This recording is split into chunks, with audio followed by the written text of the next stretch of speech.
Cannon for Turkeys, William Hovey Smith 2015. And here's my little cannon, and before it was mounted on the wheel of a German howitzer. I'm the author of Extreme Muzzleloading, and we do indeed experiment with sometimes the wonderful and strange of the muzzleloading world, just as we're doing here with our cannon.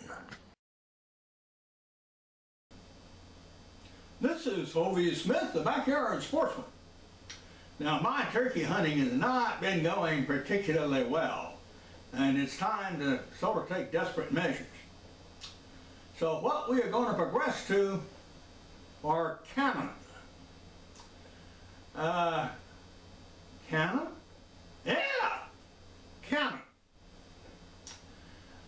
Previously, during a radio show, I had one called Turkey Hunting with Feathers, Chime, and Cannon, in which I described using a miniature cannon to make a boom and elicit a gobble from tom turkeys. So at least I could find out the region where some were and could go and set up and do my usual in hopes to call in a tom. And we have a new miniature cannon right here. And this cannon looks something like a howitzer. Yeah. Now, wheels that roll? Okay. It's lightweight. I can put it in my kit and take it out with me. And that's exactly what it's used for. Now, this is not a very robust unit.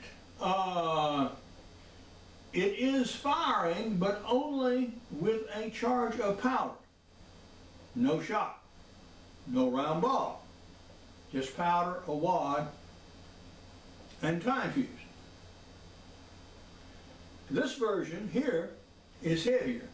It has a much heavier brass barrel, is 50 caliber, and is actually designed to project a round ball. And we'll actually do some work with this and finish it later on, and we'll build up a neat little thing for it, and so you can look forward to that. But right now, we're going to take this little fella out. And we're going to use it and see if we can solicit a gobble from some turkeys. Now, this cannon is made by Kennesaw Cannon Company.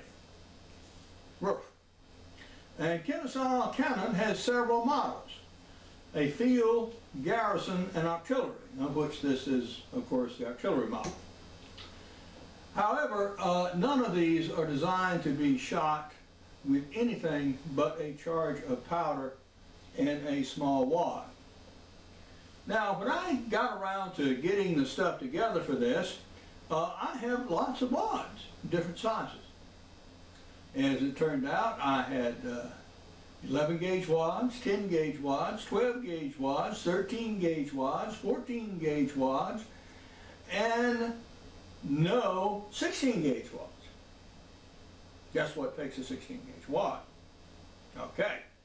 So, what we did is we did happen to have a 408 Chevy Tac Jameson cartridge. Woo! Never heard of it. Well, I hadn't either until I picked up one at the range. And I go to the SHOT Show and they shoot all kinds of strange stuff, and this is certainly among them. Okay. So we used that brass case and we made a wad cutter out of it. And here's our friendly styrofoam here. And as you see, it cuts nice wads out of it of about appropriate caliber.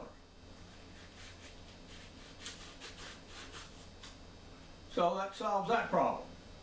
Otherwise, your powder charge just runs out the board. Now, they say in book that this takes a charge of 25 grains of powder, and black powder only, by the way. And I have black powder, and this happens to be FFG black powder, which is just fine for this use. We have our measure, and we have it set for 25 grains. And so we're going to put 25 grains of powder in the measure here. Actually, I use a flask, which is a little more efficient. But you notice it doesn't stain the hands terribly much. A little bit, but not much. Okay? take, simply pour down the barrel.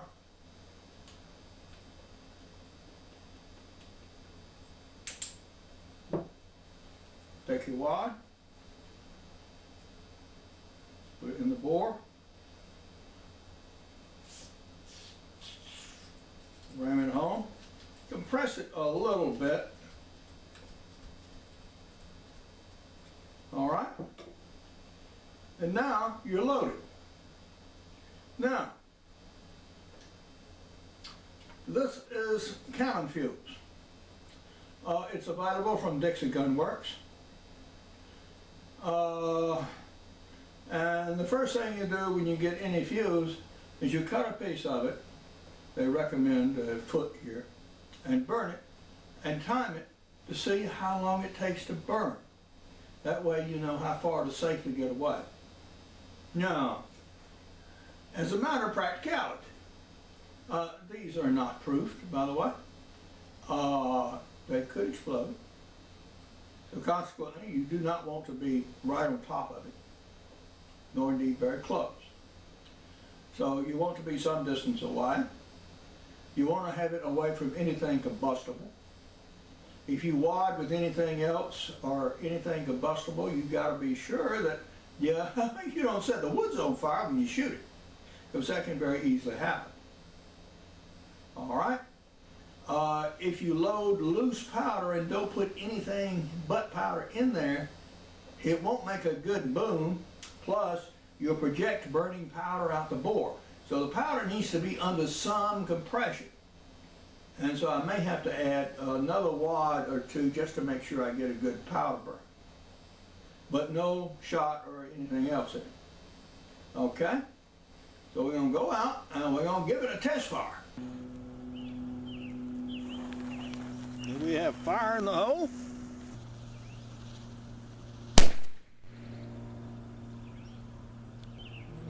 All right. We did that. We projected the wad out about nearly 20 feet. Well, here we go in the field, and we shall see what happens.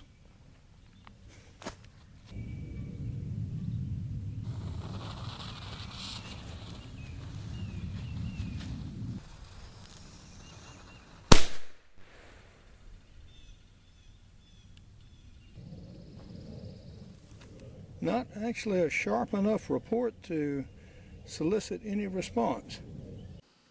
One trial of anything is really not very diagnostic. So I took it and the .50 caliber Genesis Remington rifle to the Cedar Creek Wildlife Management Area, and there put it out on the range and see if we could get both of them to shoot fairly decently. This is Hovey Smith with Hovey's Outdoor Adventures. And we are at the Cedar Creek Rifle Range, which is operated by the Georgia Department of Natural Resources in conjunction with the U.S. Forest Service. Now, this is a nice modern range and is similar to many situated throughout Georgia as well as elsewhere in the U.S. Very often these ranges are set up at wildlife management areas. In this particular region, Region 4 in Georgia, there are 4 stretching from McClible, which is to the east of us, to further west to very near Columbus. Mr. Ross is a safety officer. How do you do? I'm doing I do some strange shot when I go to the turkey hunt. And guess what?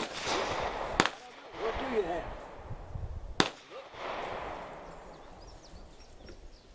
Now, Mr. Ross must pass on anything that comes into the range, and certain things are prohibited.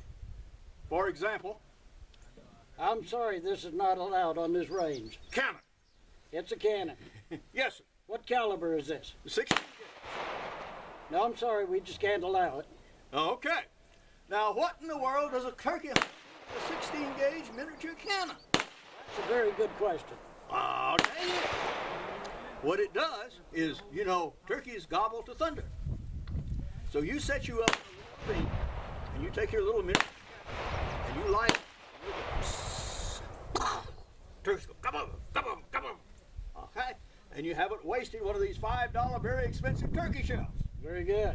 So that's the reason that cannon sometimes goes turkey hunting. We're now going to go out in the range. When a gun is brought to the range, it should be in a case. Now, muzzleloaders are a little different from ordinary guns in the sense that what makes a muzzleloader loaded is in fact having something to make it fire. There's actually a charge in this gun, but the muzzleloader does not have a primer on it. So that makes it safe. This you can safely carry in a vehicle, or you can carry on public roads, and it is considered an unloaded gun so long as it does not have a primer in it, and most particularly so long as it's in a can. After our trip to the Cedar Creek Range, we just gave up on round ball with the Genesis because it was just giving sometimes okay results, but then all of a sudden it'd start shooting all over the place. It was just too unreliable. So I did a couple of things. I took some threads off a screw that was holding the fore-end on that was rubbing against the ramrod, so perhaps we could get uniform pressure against the underside of the barrel, thinking that might have done something. I also have changed the primers to now I'm using CCI primers instead of Remington. I found out that some of those were old and were actually failing to fire even. And we have also changed bullets. This is a Buffalo bullet ballette, and this happens to be a 270 grain version. This is a hollow base projectile like the Civil War mini ball, and I have had these for some years. How many I really don't remember, maybe 10 or more, and the lubricant is lost a little bit of its tack, so when I load I just put a little dab of boar butter around the bullet again to make it easier to load. And I'm loading it now with 70 grains of Hodgdon's Triple F instead of the 55, so I'm ensuring that these hollow bases will actually expand sufficiently to grab the rifling. When I use these in lightweight guns for deer hunting, I often hunt with an 85 grain load. So here we have cut back from my deer load a little bit, and we have consequently reduced the velocity of the whole outfit. When I started shooting, this is where the first bullet struck. I adjusted down, this is where the second one struck. Then we made a drastic adjustment to bring it down into the black, and actually hit here. Shot 2 more confirming rounds, holding as close as I could. They hit over to this side, and I've now taken the group to be right about here at 50 yards, and so I moved the group a little bit over in this direction. I'm now at 100 yards, and I'm going to paste up this target right now and then shoot it at 100 and see what its bullet drop is. But if this bullet were moved over here, now that's the kind of bullet group I expect from a muzzleloader at 50 yards. It's halfway decent, about a 1-inch group. Well, here's how we did at 100. This is our group at 50 yards, and then holding the second reticle, that is one down, centered here, we fired this group at 100. Bang, bang, bang. Now that's a peculiar looking group. It tells me something is going on. It may have to do with uniform pressure in reloading, but this has expanded from this size group here to this size group. Well, adequate for deer, but this is getting very marginal indeed for turkeys. So a 100-yard load this isn't. 75? Yeah, 75 is a possibility. That would make it about in here so far as dispersion. Now it's also significant that the rifle has not been cleaned during all this shooting. So it's fired 1, 2, 3, 4, 5, 6, 7, 8, 9, 9 shots, and it still loads reasonably well. With sabots you could not do that, and I was even having to wipe more often with a patch round ball. So we're getting more complete and uniform combustion of the 777 powder with higher pressures.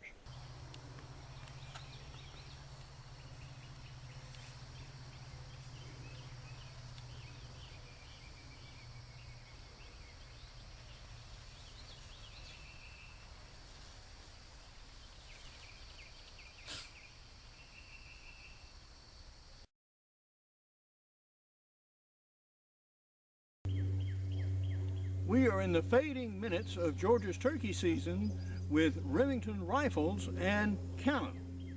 And right now I'm hunting a gas pipeline that's on a WMA about 40 miles from my house. And we set up here in the hopes of being able to see toms in this fairly open area and actually stalk them and take them with a rifle, but we just have not seen anything today. There is a little turkey sign here. There is a dusting bowl right over there about 50 yards away.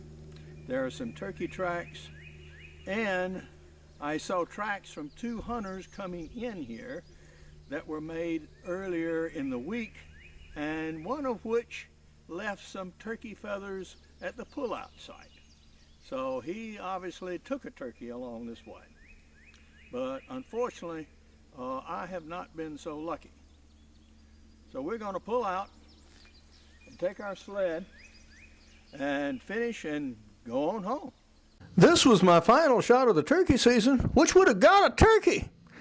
The Kennesaw cannon is just too small and had too weak a report to get the good hard gobbles that I wanted in response. Now, neither the Genesis or the Remington Ultimate Muzzleloader saw a legal tom this turkey season, and I sort of gave up on the round ball load, and here are the ballistics on the ballette. Now, the Leatherwood Sniper Scope has now been put on the Ultimate Muzzleloader, and so I'm going to be using it for future load developments and maybe a little hog hunting a little later in the year. I am the author of Backyard Deer Hunting and also Crossbow Hunting, as well as my new book, Ideas for New Businesses, that'll teach you how to make $1 million or maybe even $1 billion business, as well as my muzzleloading series out for 2014-15, with muzzleloading for hunters being among those useful titles. I also have a profit series of business books that's going to be out in coming decades. For more information on my books, blogs, and 400 YouTube videos, go to www.hoviesmith.com. Good hunting and good eating from the outdoors. Goodbye and God bless.